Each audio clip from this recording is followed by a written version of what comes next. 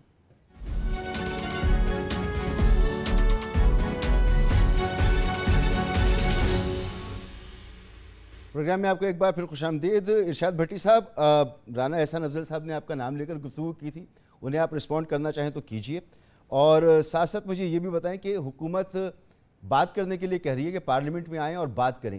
حکومت کے پاس ہے کیا دینے کو تحریک انصاف کو آپ کے نزدیک؟ پہلی بات تو یہ ہے کہ رانا صاحب بھائی ہیں, لاجیکل ہمیشہ گفتگو کرتے ہیں, اور اللہ کرے ان کی ساری باتیں سچ ثابت ہوں, لیکن کچھ حقائق ہیں, زمینی حقائق ہیں جو ہم کیسے جھٹلائیں. پاکستان کو اگلے 5 سالوں کے لیے 120 ارب ڈالر چاہیے. آپ اپنا زر مبادلہ دیکھ لیں. پاکستان کے پاس قرضہ لٹانے کے لیے جتنے پیسے چاہیے نہیں ہیں اس وقت. پاکستان ایشیا کا مہنگا ترین ملک ہے اور شرح ترقی سب سے نیچے ہے. ایشیا کی بات کر رہا ہوں, باقی دنیا تو چھوڑ دیں.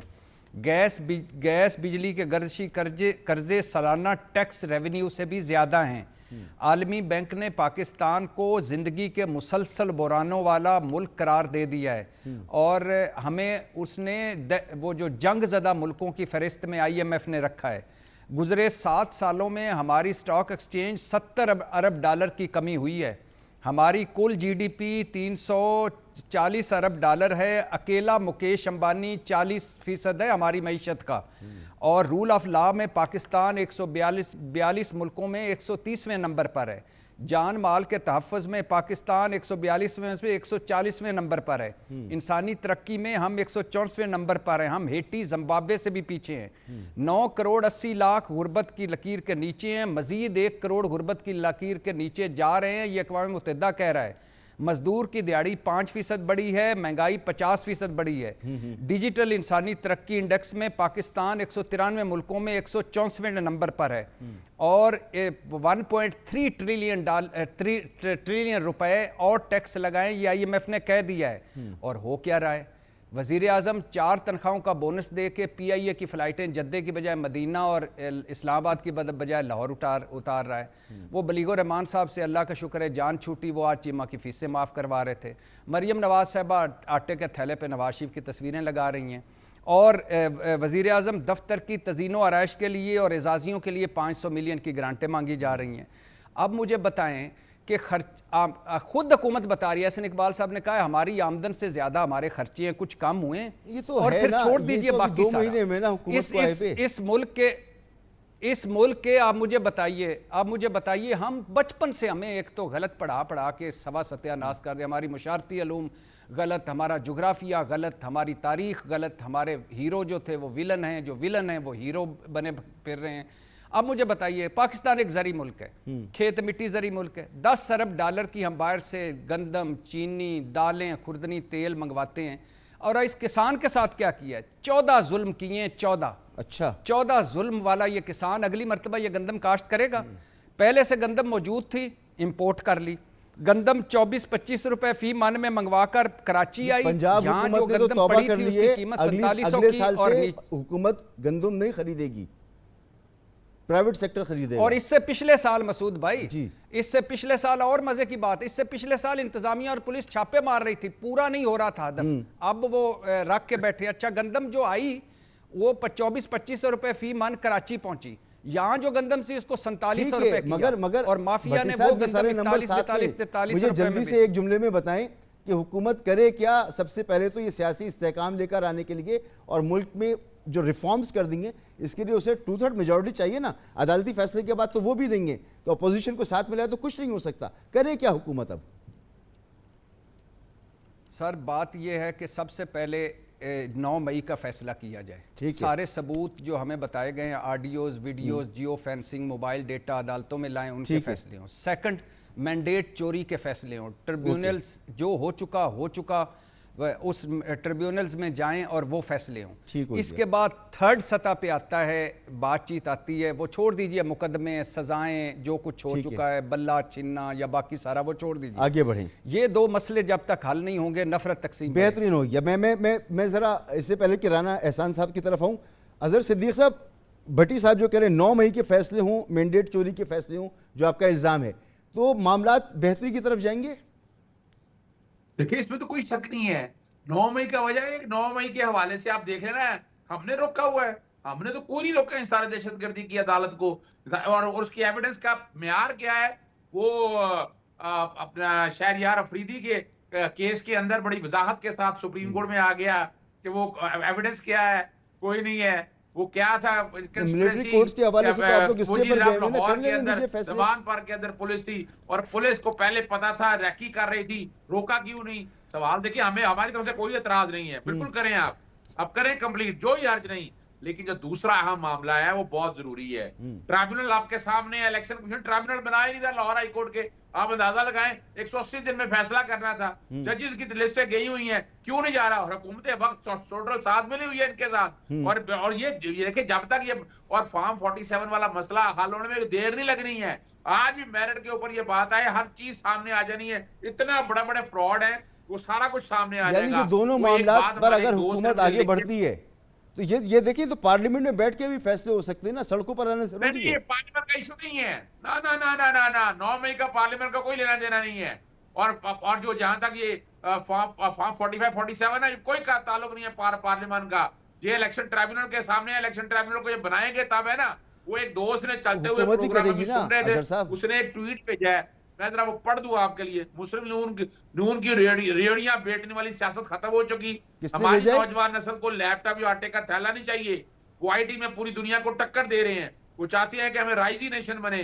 آپ ان کو موٹر سائیکل کی چابیاں دے رہے ہیں، وہ کہتے ہیں کہ لعنت ہے ان چابیوں کے اوپر. یہ کسی ایک دوست نے آپ کا پروگرام دیکھتے ہوئے مجھے بھیجا ہے، وہ پڑھ رہا ہوں. دیکھیں آپ اس ملک کو آگے جانے کے لیے کیا کیا؟ آپ نے ایجوکیشن مہنگی کر دی اس ملک کی.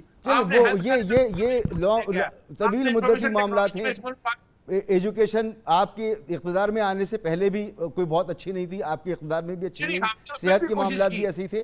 یہ سب کو یہ لانگ لاسٹنگ ایشوز ہیں، ان کو سالو کرنے کے لیے وقت لگے گا. لیکن فوری طور پر رانا صاحب، بھٹی صاحب بھی اس پر ایگری ہیں، اظہر صدیق صاحب بھی کہہ رہے ہیں 9 مئی کا فیصلہ ہونا چاہیے. اب سال ہو گیا، مینڈیٹ چوری کے جو الزامات ہیں اس میں ٹرانسپیرنسی آنی چاہیے. یہ 2 کام تو حکومت کر سکتی ہے. کب تک یہ بوجھ لے کر چلیں گے کہ وہ کہتے رہیں گے کہ سیاسی قیدی آپ نے رکھے ہوئے، 9 مئی کا فیصلہ نہیں کر رہے، مینڈیٹ چور ہیں؟ تو ان میں کلیئرٹی لے کر آ جائیں تو شاید معاملہ آگے کی طرف بڑھیں.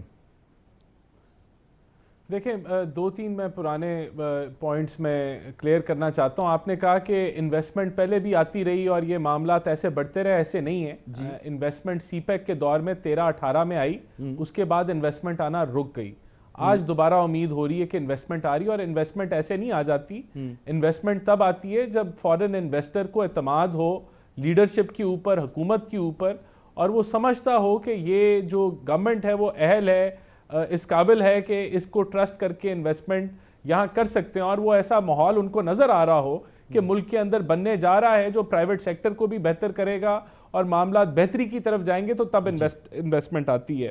دیکھیں انہوں نے تاجروں کی بات کی کہ تاجروں کو پہلے نہیں ہم کر سکے, آپ بھی نہیں کر سکے, یہ کلیکٹیو فیلئر ہے. جتنی بھی حکومتیں رہیں, ہمارا بھی ہے, آپ کا بھی ہے, لیکن ہم نے اس دفعہ تہیہ کیا ہوا ہے کہ انشاءاللہ تاجروں کو ہم ٹیکس نیٹ میں لے کے آئیں گے. دیکھیں جو آپ کا سوال آئی ٹی کے اوپر, صرف میں اتنا کہہ دوں, آئی ٹی فوکس ایریا ہے, یہ گروتھ ڈرائیور ہے اس حکومت کا. Main focus I T digitalization کی طرف ہوگا اور انیبل کرنے میں ہوگا کہ آئی ٹی کے اندر پرائیویٹ سیکٹر کو جتنی سپورٹ ہم کر سکے پالیسی کے تحت, اور اس کے علاوہ بھی اس بجٹ کے اندر اس کو فوکس کیا جائے گا, اور انشاءاللہ تعالیٰ اس میں ہم لیڈ لیں گے, آپ کو نظر آئیں گے. جہاں تک آپ نے بات کی, بالکل یہ دونوں چیزیں جو ہیں, جو آئینی طور پہ آزاد ادارے ہیں, الیکشن کمیشن آف پاکستان, اس کی ذمہ داری ہے نمبر 1. نمبر 2 ٹریبیونلز کی اگر جہاں تک بات ہے, جہاں تک ہے سزاؤں کی بات, بالکل دیکھیں پہلے تو ڈیلے, یہ ملٹری کورٹس ہوں گے نہیں ہوں گے اس کی وجہ سے بنا. آئین بڑا کلیئر ہے کہ جب آپ فوجی تنصیبات کے اوپر کوئی بھی حملہ آور ہو, دہشت گرد ہو یا سٹیزن ہو, تو اس کا ٹرائل جو ہے وہ ملٹری کورٹس کے ذریعے ہوگا. اب اس کے اندر, اب اس کا آپ اپوزٹ دیکھ لیں, اگر کوئی فوجی افسر کسی سویلین کو مارے, مرڈر کر دے مثال کے طور پہ, تو اس کا ٹرائل سویلین کورٹ میں ہوتا ہے. سر اگر کلیئر ہے تو آگے بڑھیں نا, بڑھ کیوں نہیں پا رہے آگے؟ بس یہ کنفیوژن کیونکہ کریٹ کی جاتی ہے آپس میں. جوڈیشری آپ کا نمبر بھٹی صاحب نے بتا دیا کہ ڈیلیوری کے اندر ہمارا کیا نمبر ہے, پھر لیکن اس کا بھی تہیہ کیا گیا ہے. سر ہماری ایگزیکٹیو کا بھی نمبر کو دنیا میں بہت اچھا نہیں ہے نا, مسئلہ یہ جو آپ کے ماتحت ہے. کس چیز کا؟ ہماری ایگزیکٹیو جو ہے اس کا بھی تو کوئی نمبر دنیا میں اچھا نہیں ہے نا. ابھی جو رپورٹ آئی تھی تو کرپٹ ترین جو شعبے ہیں اس میں ہماری بیوروکریسی ہے. بس اب آپ یہ بھی دیکھ لیں نا کہ وہ کرپشن پرسیپشن انڈیکس اگر کم ترین سطح پہ تھی تو وہ کب تھی؟ پی ایم ایل این کے دور پہ 117 پہ تھی, اور جب عروج ترین سطح پہ تھی, نہیں ایک منٹ, اور جب نہیں ایک منٹ عروج پہ تھی تب تھی جب یہ کہکا مارے ان کی جماعت کے دور حکومت میں تھی, 140 پہ تھی. Corruption perception index highest ever جو تھی وہ پی ٹی آئی کے دور میں تھی حالیہ تاریخ. تو رانا صاحب پھر آپ لوگوں کے لیے چیلنج یہ ہے کہ آپ اپنے اقدامات کو سسٹین کرنے کے لیے کچھ کریں, یعنی اگر اس ملک کو بحران سے نکالنا ہے. آپ نے بجلی کے منصوبے لگائے, آج وہ منصوبے جو ہیں گلے پڑے ہوئے, آپ کہتے ہیں ہمارا قصور نہیں, آپ کے بعد آنے والی حکومتوں کا قصور ہے. جس کا بھی قصور ہے, آپ نے ریڈ نہیں کیا, ملک بحران کے اندر ہے. تو اس وقت جو آپ فیصلے کر رہے ہیں ایسا نہ ہو کہ یہ الٹے پڑ جائیں. ایک بریک مجھے لینا ہے. ارشاد بھٹی صاحب آپ کا بہت بہت شکریہ, اظہر صدیق صاحب آپ کا بہت شکریہ, رانا افضل صاحب ہمارے ساتھ رہیں گے. ایک اور اہم ایشو ہے اس پر, اس کو بھی پروگرام میں شامل کریں گے ایک بریک کے بعد.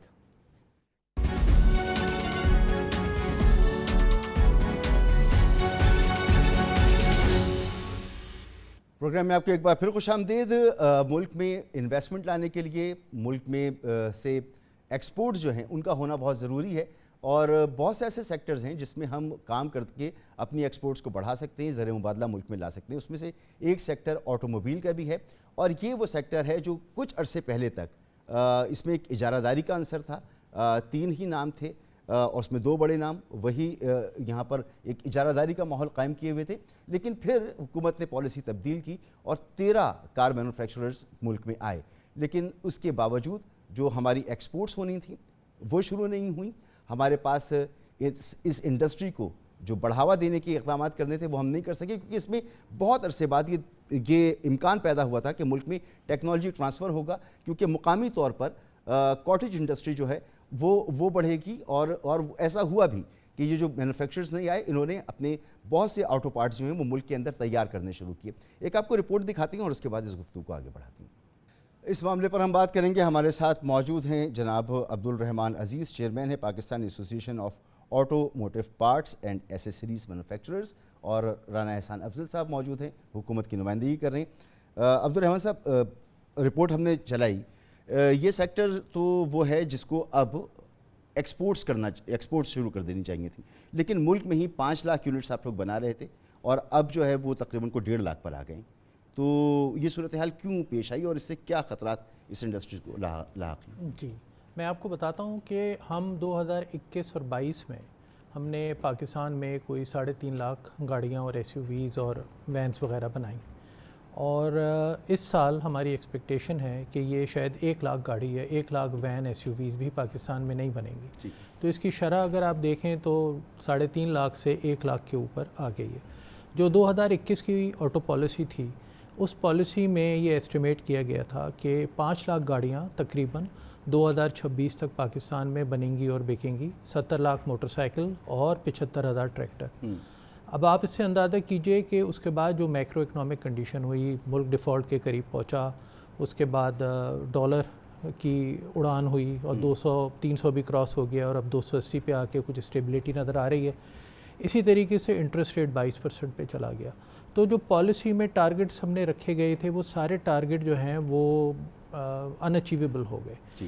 ان ٹارگٹس میں سے ایک ٹارگٹ یہ بھی تھا کہ 2% ہر سال کے حساب سے گاڑی کی یا امپورٹ ویلیو کا 2% گاڑی بنانے والی 3 بڑی کمپنیاں جو پہلے سے موجود ہیں ان کو ایکسپورٹ کرنا ہوگا.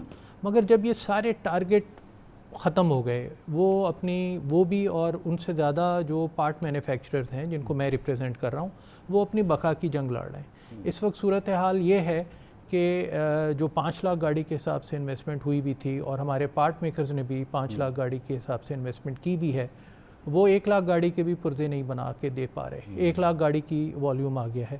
ان حالات میں جب آپ اپنی لوکل مارکیٹ کے اندر جو ہے وہ کھڑے ہونے کی سخت نہیں رہی ہے انڈسٹری کی، تو ایکسپورٹ ہونا ذرا مشکل کام ہے.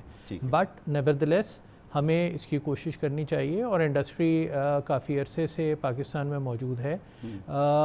تھوڑا سا ٹائم شاید زیادہ لگے، یہ 5 سال میں جو ٹارگٹ دیا گیا تھا وہ پورا نہ ہو. میں اس پر چاہوں گا کہ حکومت سے بھی جانیں کہ وہ رانا صاحب آپ یہ گفتگو سن رہے ہیں، ایک طرف تو ہم ایکسپورٹس کرنے کی اور ملک میں زر مبادلہ لانے کی بات کر رہے ہیں، لیکن مقامی سطح پر ہی اس سیکٹر کو کھڑے ہونے میں اب مشکلات کا سامنا ہے. تو بہتر ہے SIFC کے تحت اپنے دوست ممالک کے ساتھ مل کر جو آپ جوائنٹ وینچر کر رہے ہیں وہ تو اپنی جگہ ہے، لیکن پہلے جو انویسٹمنٹ آئی ہے اس کو تو سیکیور کرنا اور اس کو تحفظ دینا اور اس کو بڑھاوا دینا یہ بھی تو حکومت کی ذمہ داری ہے. دیکھیں پہلے صرف 3 پلیئر تھے لوکل مارکیٹ کے اندر، اور جو ہم نے پالیسی 2013-18 کی PMLN کی حکومت میں دی، آٹو پالیسی 16-21، اس کے تحت جو ہے یہ تعداد 13 پلانٹس کے اوپر چلے گئی جو کہ پرو اسمبلی تھی پاکستان کے اندر. بالکل انہوں نے اب لوکلائزیشن کافی حد تک کچھ نے اچیو کی ہے، ابھی بہت ساریوں نے اچیو کرنی ہے. تو ہمیں ان کے جو ایشوز کا ادراک ہے، ایک تو مارکیٹ شرنک ہوئی ہے جس میں پالیسی ریٹ کا ایک بڑا عمل دخل رہا، اور اوورآل جو ایک معاشی بحران سے ہم گزرے تو مارکیٹ ان کی بالکل شرنک ہوئی ہے. اور اس کے اندر 2 چیزیں ہیں جو بڑی کلیئر ہیں اور ہمیں وہ پرابلم نظر آ رہے ہیں کہ جو امپورٹڈ یوزڈ کارز کے اوپر ٹیکس ہے وہ اس میں اضافہ ہونا چاہیے، اور ابھی جو لوکل نیو مینوفیکچرنگ ہے اس کا جو ٹیکس ڈفرینشیل ہے دونوں کا، وہ یعنی کہ یوزڈ کے اوپر اب گنجائش ہے کہ مزید اس کے اندر ٹیکسز بڑھائے جائیں. اس کو حکومت سٹڈی کر رہی ہے اور اس بجٹ کے اندر ضرور ایسے اقدام لیے جائیں گے کہ جس سے یہ جو 13 کمپنیز ہیں جو لوکل اسمبلی کر رہی ہیں ان کو تھوڑی بالکل ان کو سپورٹ ملے. تو اس چیز کا ادراک حکومت رکھتی ہے. بہت اچھی بات ہے، بہت اچھی بات ہے رانا صاحب. یہ تو عبدالرحمان صاحب یہ تو بڑی اچھی بات ہے کہ ادراک ہے حکومت کو. تو کون کون سے ایسے اقدامات ہیں جو اب بجٹ سے پہلے حکومت کو لینے چاہیے؟ جی بہت شکریہ رانا صاحب، آپ کی بات سے بہت حوصلہ ہوا ہمیں. دیکھیں ادراک حکومت کو ضرور ہے اور 3-4 اقدامات ہیں جس کی طرف ہمیں بہت توجہ دینے کی ضرورت ہے. ایک تو یہ ہے کہ جو یوزڈ کار آ رہی ہے، میں نے آپ کو بتایا کہ اس سال پاکستان میں 1 لاکھ گاڑی کے قریب بھی شاید نہ بن پائے. وہ تو کہہ رہے ہیں کہ اس پر اب ٹیکس بڑھائیں گے، وہ نہ بن پائے تو وہ انڈسٹری 3.5 لاکھ سے 1 لاکھ پہ آ گئی ہے. اب اس 1 لاکھ گاڑی کے ساتھ تقریباً 30% جو ہے وہ گاڑی امپورٹ ہو رہی ہے یوزڈ کار.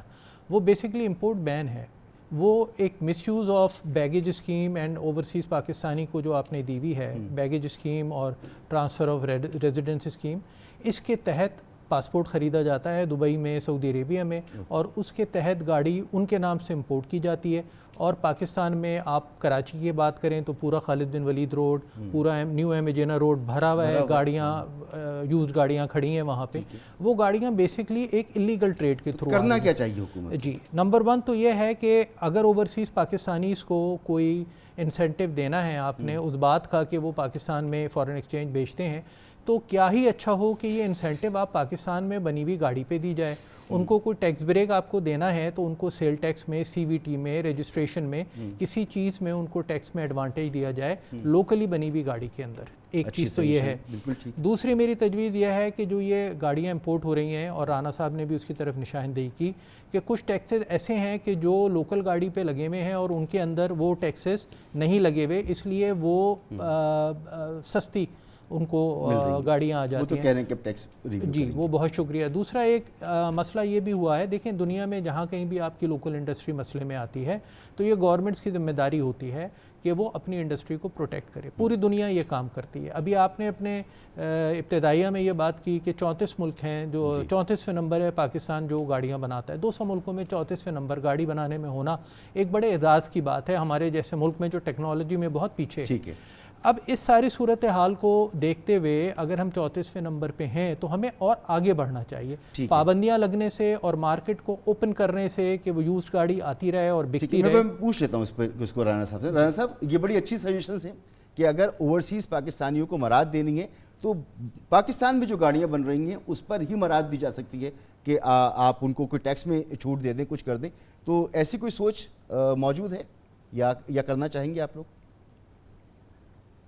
دیکھیں مراد کے اوپر تو میں نے نہیں کوئی ایسی چیز دیکھی، لیکن ایسا اگر کوئی پروپوزل یہ ایسوسییشن لے کے آتی ہے تو اس کو سٹڈی ضرور کیا جا سکتا ہے. اگر کوئی یوزڈ گاڑیوں میں ٹیکسز کم لگ رہے ہیں اور لوکل پروڈکشن پہ ٹیکسز زیادہ لگ رہے ہیں تو وہ بالکل غور طلب ہے. اور میں نے کہا اس چیز کا ہمیں ادراک ہے اور ان کو بھی چاہیے ایسوسییشن کو کہ جب گورنمنٹ کے ساتھ ان کی ملاقات ہو تو اس کو ہائی لائٹ کریں. انشاءاللہ اس کمنگ بجٹ پہ اس پوائنٹ پہ ہم ضرور ان کو سپورٹ کریں گے. دوسرا بالکل آپ نے بھی پوائنٹ آؤٹ کیا کہ ان کو بھی اب ایکسپورٹ کی طرف جو پارٹس لوکلائز ہو گئے ہیں، جو اب لوکل پروڈکشن شروع ہو گئی ہیں جن آئٹمز کی، انہی کی ایکسپورٹ جو ہے وہ شروع کر دیں تو وہ پاکستان کی معیشت کو سپورٹ کریں گے.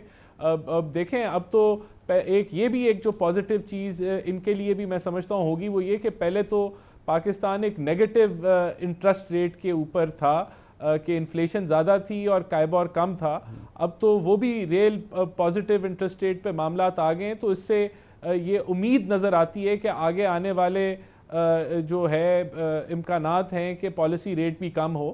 تو یہ بھی ایک پازیٹیو سائن ہوگا جو لیز کی مارکیٹ ہے، جو فائنینسنگ ہے. لیکن یہ آنے والا ٹائم ہی بتائے گا. یہ میں کوئی پکی کوئی خبر نہیں دے رہا، لیکن اٹ سیمز اکنامک بڑی اچھی بات ہے کہ آپ یہ بات کہہ رہے ہیں کہ حکومت جو ہے اوپن ہے، آپ لے کے جائیں اپنے معاملات تو وہ بالکل ایڈریس کریں گے. جی ہم حکومت سے انگیجڈ ہیں اور پچھلے 2 ہفتے میں ہماری secretary industries, commerce secretary, E D B اور ابھی بہت ریسنٹلی پاما کی میٹنگ آٹو پارٹ اسمبلرز کی منسٹر آف انڈسٹریز سے ہوئی ہے اور پی ایم صاحب نے بھی کوئی میٹنگ کال کی ہے. مجھے امید ہے اگلے ہفتے میں میٹنگ ہوگی. تو گورنمنٹ انگیجڈ ہے، دیکھ رہی ہے اور بات کو سمجھ رہی ہے. بٹ میں 2-3 چیزیں اگر آپ مجھے اجازت دیں تو میں اور توجہ دلاؤں. ابھی رانا صاحب نے لیزنگ کی بات کی. اس وقت اسٹیٹ بینک کی طرف سے بھی پابندی ہے 30 لاکھ روپے سے زیادہ فائنینسنگ تھرو بینک سے نہیں آ سکتی. تو یہ اب دیکھنا یہ ہے نا کہ جی جب روپیہ 105 سے 280 پہ پہنچ گیا ہے تو گاڑی کی قیمت بھی اس کے حساب سے ایک نارمل سیڈان کی قیمت 50 لاکھ سے 75 لاکھ کے بیچ میں ہے. تو اگر 70 لاکھ کی گاڑی کوئی خریدنا چاہتا ہے اور اس کو صرف 30 لاکھ کی فائنینسنگ ہوگی تو وہ شاید گاڑی نہیں بک سکتی اور وہ شرط بھی یا وہ قدغن بھی ختم کر دینی چاہیے. دوسرا ایک میں توجہ دلانا چاہتا ہوں رانا صاحب کی بھی اور جو بھی سن رہے ہیں ان کے گوش گزار کرنا چاہتا ہوں کہ دیکھیے ابھی الیکٹرک پالیسی، الیکٹرک وہیکل کا بڑا زور ہے اور ایک ایسا صورتحال نہ ڈیولپ ہو جائے کہ ہم آج سے 5 سال بعد یا 10 سال بعد بیٹھ کے یہی کہہ رہے ہوں کہ جی لوکلائزیشن نہیں ہے، گاڑیاں پاکستان میں نہیں بنتی، صرف اسمبل ہوتی ہیں. ای وی کے اندر جو مراد دی ہیں کچھ جلدی میں اور بہت ساری منسٹریز، بہت سارے لوگوں کا ایک طریقے سے فیڈ بن گیا ہے ای وی. تو اس پالیسی کے اندر یہ رکھا گیا ہے کہ جی جو ای وی ریلیٹڈ پارٹ ہیں جو میرے حساب سے 60 سے 70% کی ویلیو کے ہوں گے جو صرف ای وی میں یوز ہوتے ہیں وہ پارٹ جو ہیں ان پہ بہت ہی ریڈیوس ڈیوٹی پہ امپورٹ ہو سکیں. تو اگر وہ پالیسی تھوڑے عرصے کے لیے رہتی ہے اور ڈیفائنڈ رہتی ہے تو بات ٹھیک ہے, مگر اگر وہ پالیسی ایک لمبے عرصے کے لیے رہتی ہے تو آپ سمجھیے 60 سے 70% پارٹ میں تو لوکل انڈسٹری لگے گی نہیں. جب میں 2% پہ امپورٹ کر سکتا ہوں تو پاکستان میں ایک چھوٹی مارکیٹ میں وہ انڈسٹری نہیں لگے گی. دوسرا ایک پروپوزل جو ہے وہ ہم سے ڈسکس ہوا ہے, ہم نے اس کو بہت اپنی پوری کوشش کی ہے اس کو سمجھانے کی گورنمنٹ کو کیسے نہ کریں کہ جو پارٹ ای وی ریلیٹڈ نہیں ہے اور پاکستان میں بنتے ہیں, فار ایگزامپل سیٹیں لے لیں, ٹائر لے لیں, پوری باڈی لے لیں, پلاسٹک پارٹس لے لیں, یہ سارے پاکستان میں لوکلائزڈ ہیں, بنتے ہیں, ٹیکنالوجی ہے, وینڈرز موجود ہیں. اب یہ سارے پارٹ پہ بھی ایک نئی جو ہے ڈسکشن چل رہی ہے کہ اس کو بھی 10% پہ امپورٹ کر دیا جائے. بالکل آپ کی ایسا اگر ہوا اگر ایسا ہوا تو انڈسٹری کو ناقابل تلافی نقصان ہوگا. ٹھیک ہے, بہت بہت شکریہ آپ کا, بہت شکریہ جناب عبدالرحمان عزیز صاحب اور جناب رانا احسان افضل صاحب. گفتگو آپ نے سنی تو ہمیں اپنی جو انڈسٹریز ہیں ان کو سیو بھی کرنا ہے, ان کو بڑھاوا بھی دینا ہے, تو حکومت اس کے لیے اوپن ہے, یہ اچھی بات ہے. اسی کے ساتھ پروگرام کا وقت ختم ہوتا ہے, اجازت دیجیے, اللہ حافظ.